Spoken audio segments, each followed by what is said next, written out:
ಯಾವುದೋ ಸಿನಿಮಾ ಕಥೆಯನ್ನು ಮೀರಿಸುವಂತಹ ರೋಚಕತೆಯೊಂದು ಕ್ರೀಡಾ ಲೋಕದಲ್ಲಿ ಸೃಷ್ಟಿಯಾಗಿದೆ. ಸುಮಾರು 19 ವರ್ಷಗಳ ಹಿಂದೆ ಉದ್ದನೆಯ ಕೂದಲಿನ 20 ವರ್ಷದ ಲಿಯೋನೆಲ್ ಮೆಸ್ಸಿ ಮುದ್ದಾಡಿದ್ದ ಆ ಪುಟ್ಟ ಮಗುವಿನ ವಿರುದ್ಧವೇ 2026ರ ಫಿಫಾ ವಿಶ್ವಕಪ್ ಫೈನಲ್ ಪಂದ್ಯದ ಮಹಾ ಸಮರದಲ್ಲಿ ಸಣಸಾಡೋದಕ್ಕೆ ಸಜ್ಜಾಗಿದ್ದ ಅಂದು ಮಗುವನ್ನು ಮುದ್ದಾಡಿದ ಆಟಗಾರ ಹಾಗೂ ಆ ಪುಟ್ಟ ಮಗು ಮುಂದೊಂದು ದಿನ ಜಗತ್ತಿನಲ್ಲೇ ಪ್ರಸಿದ್ಧಿ ಪಡೆಯುವ ಆಟಗಾರರಾಗ್ತಾರೆ ಅಂತ ಯಾರು ಕೂಡ ಆಲೋಚನೆ ಮಾಡಿರಲಿಲ್ಲ.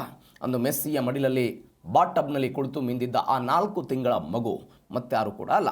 ಇವತ್ತು ಇಡೀ ಫುಟ್ಬಾಲ್ ಜಗತ್ತಿನಲ್ಲಿ ವಿಸ್ಮಯ ಮಾಡಿರುವಂತಹ ಸ್ಪೇನ್ ತಂಡದ 19 ವರ್ಷದ ತಾರೆ ಲಮಿನ್ ಯಮಾಲ್, 39ರ ಹರಿಯದ ಮೆಸ್ಸಿ ಈ ವಿಶ್ವಕಪ್ನಲ್ಲಿ 8 ಗೋಲುಗಳನ್ನು ಗಳಿಸಿ ಅರ್ಜೆಂಟೀನಾ ತಂಡವನ್ನು ಯಶಸ್ವಿಯಾಗಿ ಮುನ್ನಡೆಸುತ್ತಿದ್ದಾರೆ. ಮತ್ತೊಂದು ಕಡೆ ಕೇವಲ 19 ವರ್ಷದ ಯಮಾಲ್ ತಮ್ಮ ಅದ್ಭುತ ಆಟದ ಮುಖಾಂತರ ಇತಿಹಾಸವನ್ನು ಬರೀತಾರೆ.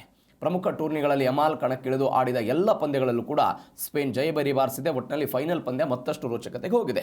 ಅಂದರೆ ಆ ಸಂದರ್ಭದಲ್ಲಿ ಅಲ್ಲೊಂದು ಎಲ್ಲೆಲ್ಲಿ ಬುಡಕಟ್ಟು ಸಮುದಾಯ ಅಥವಾ ಈ ಬಡ ಜನರು ಇರ್ತಾರೋ ಒಂದು ಫೋಟೋ ಶೂಟ್ ಮಾಡಲಾಗಿತ್ತಂತೆ. ಆ ಫೋಟೋ ಶೂಟ್ದಲ್ಲಿ ಯಾವ್ಯಾವ ಆಟಗಾರರು ಯಾರ್ಯಾರಿಗೆ ಬರ್ತಾರೆ ಅಂತ ಒಂದು ಕ್ಯೂರಿಯಾಸಿಟಿ ಇತ್ತು. ಇವರ ತಂದೆಗೂ ಕೂಡ, ಯಾರ ತಂದೆಗೆ, ಯಮಾಲ್ ಅವರ ತಂದೆಗೂ ಕೂಡ ಕ್ಯೂರಿಯಾಸಿಟಿ ಇರುತ್ತಂತೆ. ಅಂದರೆ ಫೋಟೋ ಶೂಟ್ ಆದ ನಂತರ ಆ ಫೋಟೋ ಶೂಟ್ ಯಾರ ಜೊತೆ ಆಗುತ್ತೆ? ಮೆಸ್ಸಿ ಅವ್ರ ಜೊತೆಗೆ ಆಗುತ್ತೆ. ಅದು ಇವತ್ತು ಸಿಕ್ಕಾಪಟ್ಟೆ ವೈರಲ್ ಆಗ್ತಾ ಇದೆ. ಅಂದರೆ ಸುಮಾರು ಒಂದು 19 ವರ್ಷಗಳ ಹಿಂದೆ ಈ ಪರಿಪ್ರಮಾಣದಲ್ಲಿ ಆದಂತಹ ಫೋಟೋಶೂಟ್ ಇವತ್ತು ಇಬ್ಬರು ದಿಗ್ಗಜರ ಆಟಕ್ಕೆ ಸಾಕ್ಷಿ ಆಗ್ತಾ ಇದೆ.